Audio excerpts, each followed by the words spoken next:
C'est très difficile pour moi de poser des mots sur mes inspirations car c'est plus un ressenti. C'est de l'ordre de l'émotion, de la sensation et finalement de la sensibilité aux choses.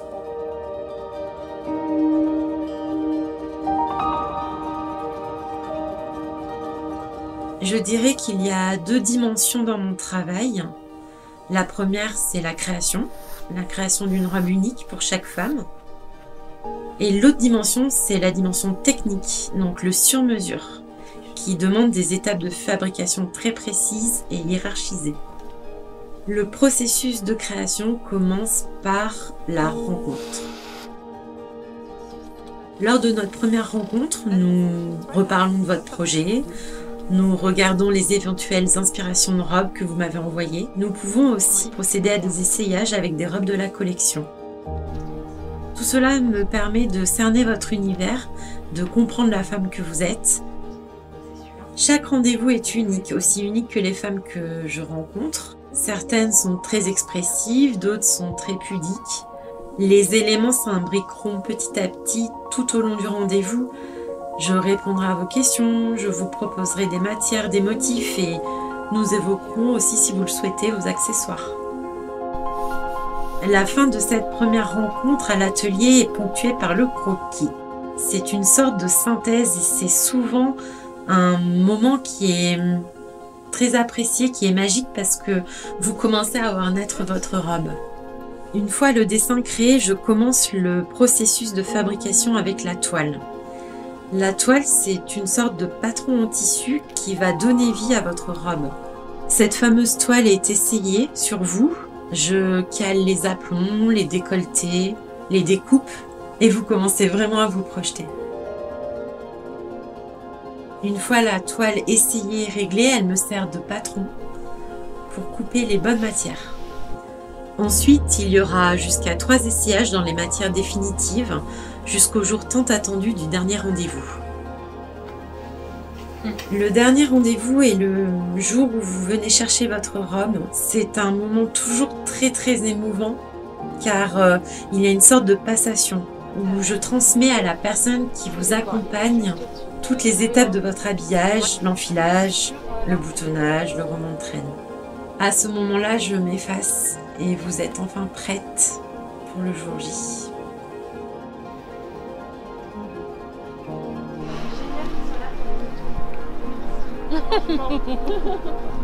La féminité est au cœur de mon métier.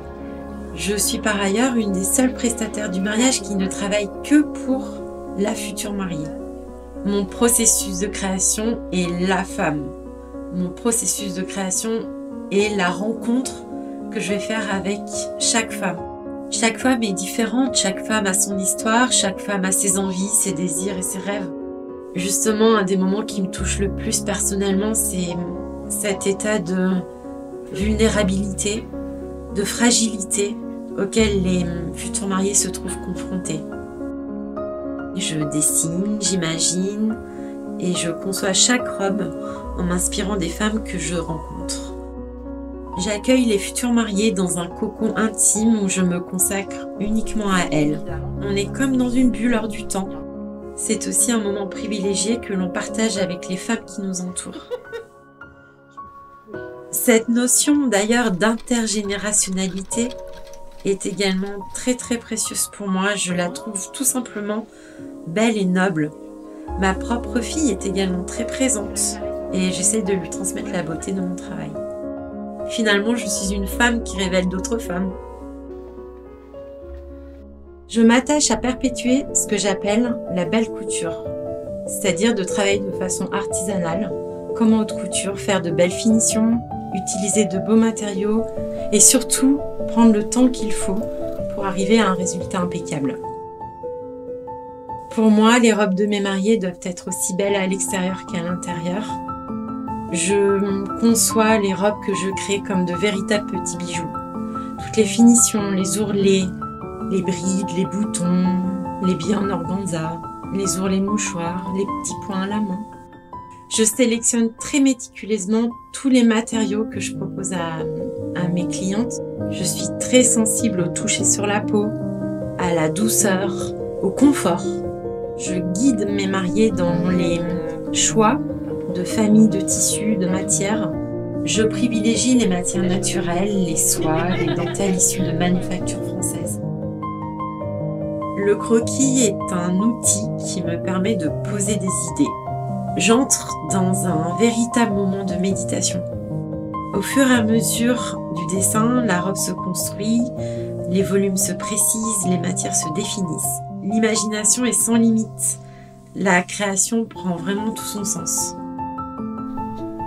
J'ai commencé mes études supérieures dans la couture à 17 ans. J'ai débuté par une école de mode avec un premier diplôme de styliste modéliste, suivi d'une école de théâtre où j'ai appris le métier de costumière. J'ai travaillé dans de nombreuses maisons pour le théâtre, l'opéra, le cinéma, l'audiovisuel et la haute couture. Déjà à ce moment-là, je rêvais de créer des robes de mariée. D'ailleurs, mon mémoire de fin d'études portait sur l'évolution de la robe de mariée, mise en lien avec l'évolution de la condition féminine. Mon parcours parisien m'a énormément nourri techniquement, mais également culturellement. J'ai toujours été passionnée par l'histoire du vêtement, l'importance de comprendre comment et pourquoi il évolue au fil des siècles.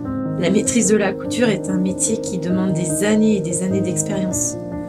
C'est un savoir-faire qui s'acquiert avec le temps, beaucoup de travail, de connaissances, d'expertise et de pratique.